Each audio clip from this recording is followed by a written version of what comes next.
Pemirsa, dialog kembali kami lanjutkan. Pak Menteri, kita tadi sudah banyak membahas mengenai transformasi pengelolaan sampah, terutama contoh yang kemudian berhasil di Provinsi Bali. Nah, kali ini mengenai penguatan kapasitas fasilitas pengolahan sampah sendiri, Pak Menteri. Apa yang bisa didorong untuk penguatan kapasitas fasilitas pengolahan sampah, termasuk TPST dan juga TPS 3R, serta penataan sistem distribusi berbasis wilayah guna meningkatkan kualitas sampah sebagai prasyarat pengembangan teknologi waste to energy ke depan? Oke. Terima kasih Mbak Rara. Pada prinsipnya tadi sudah kami sampaikan, karena kontrol dan pembangunan budaya ini belum terbangun, akhirnya sarana prasarana yang kita bangun tidak berfungsi optimal. Jadi kita memiliki, berdasarkan data kita memiliki 43.700-an fasilitas pengolahan sampah, mulai dari TPST, bank sampah, sampai TPA. Namun demikian, yang baru digunakan ini sebesar 33.000. Jadi ada 10.000 tempat fasilitas sampah yang tidak kita manfaatkan. Sehingga sampai hari ini capaian kelola kita sampah baru di angka 37.000 ton per day atau 26%. Nah, bila mana kita mampu mengaktifkan fasilitas yang ada, yang 10.000 fasilitas itu, maka kita akan naik tata kelola sampah kita menjadi 57,3%. Ini cara satunya dengan melakukan penutupan praktik open dumping. Sehingga dengan demikian fasilitas tadi pertama harus direvitalisasi. Jadi semua yang sudah dibangun oleh PU wajib kita revitalisasi karena banyak peralatan yang umurnya habis tidak diperbaiki umur teknisnya. Kemudian kelembagaannya harus dibikin menjadi semacam badan layanan usaha, bukan dilakukan oleh pemerintah daerah karena pasti ada keterbatasan gerak dari tata birokrasi kita, sehingga lebih layak bila mana dikelola melalui badan layanan usaha. Kemudian selanjutnya bahwa sosialisasi pembangunan budaya pilah itu sudah menjadi kewajiban, tidak ditawar lagi. Jadi solusinya apa ya? Solusinya pilah itu. Jadi tidak kemudian ini ada teknologi, enggak ada. Teknologi sudah bapak-bapak kita semua pahami. Seperti bagaimana konstruksi manajemen ini yang kemudian kita lalai. Sehingga melakukan pilah melalui sosialisasi intensif menjadi penting. Kenapa pilah ini demikian sangat mendasar? Tadi Mbak Rara sudah menyebutkan ini adalah salah satu langkah, satu-satunya langkah fundamental untuk meningkatkan kualitas sampah tadi. Jadi sampah itu akan berkualitas pada saat terpilah. Hanya terpilah 2 aja, itu sampahnya udah naik kualitasnya. Jadi kalau dicampur orang akan segen untuk dekat dengan sampah. Tetapi begitu organik yang kita pilah, maka tinggal anorganik. Anorganik akan dicek lagi, mana yang nilainya masih tinggi bisa didaur ulang, bisa dijual lagi.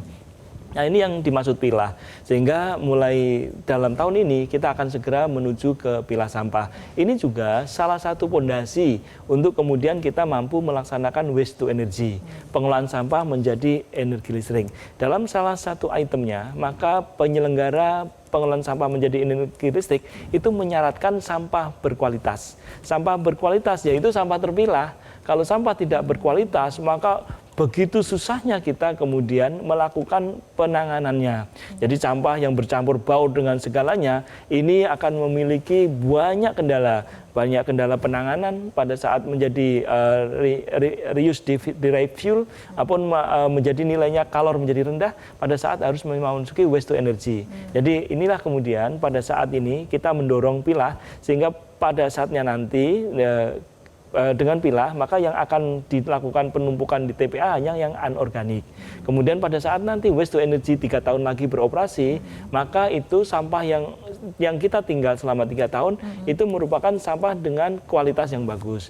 Pada sisi yang bersamaan, pada saat kita sudah memilah, maka sampah yang segar yang datang juga sudah terpilah. Nah, ini yang kemudian pas transisi menuju waste to energy ini wajib dilalui dengan melakukan pilah sampah, sehingga kontribusi APBN APBD yang nanti akan digunakan dalam melakukan pengolahan sampah menjadi energi listrik, maka itu bisa sedikit terkoreksi dengan meningkatnya kualitas sampah. Jadi inilah langkah-langkah yang hari ini sedang dilakukan oleh pemerintah, semuanya turun langsung mulai dari Pak Menko Pangan, Bapak Mendagri, Bapak Penas, Danantara, kemudian PLN, Menteri SDM, semua satu padu untuk kemudian berupaya mencapai target yang dimintakan Bapak Presiden di dalam RPJMN sesuai dengan Peraturan Presiden nomor 12 tahun 2025 bahwa sampah harus selesai dikelola di tahun 2029 100%. Inilah langkah-langkah yang saya rasa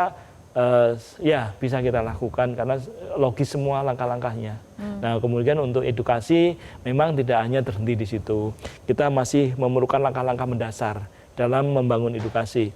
Ibarat pohon yang udah tua, kalau kita edukasi biasanya patah ya. Jadi penanganan edukasi wajib mulai dari umur yang muda. Anak-anak sudah harus kita masukkan instrumen-instrumen tentang pilah sampah.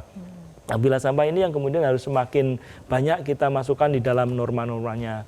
Mulai dari mengintegrasikan kurikulum, kemudian pendampingan komunitas itu juga harus kita lakukan. Nanti kita belajar dari Kelurahan Rorotan katakan di Jakarta Utara.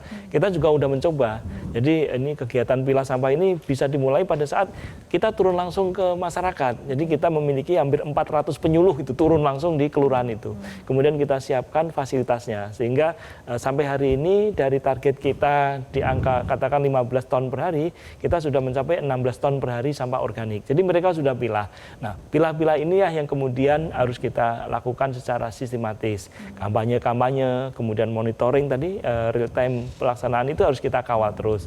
Ini tidak boleh kemudian norma ini tidak dikawal, karena setiap saat perilaku bisa berubah. Tetapi norma yang kita jaga tentu harus kita tetap bangun sampai permasalahan dasar ini bisa kita tangani dengan serius.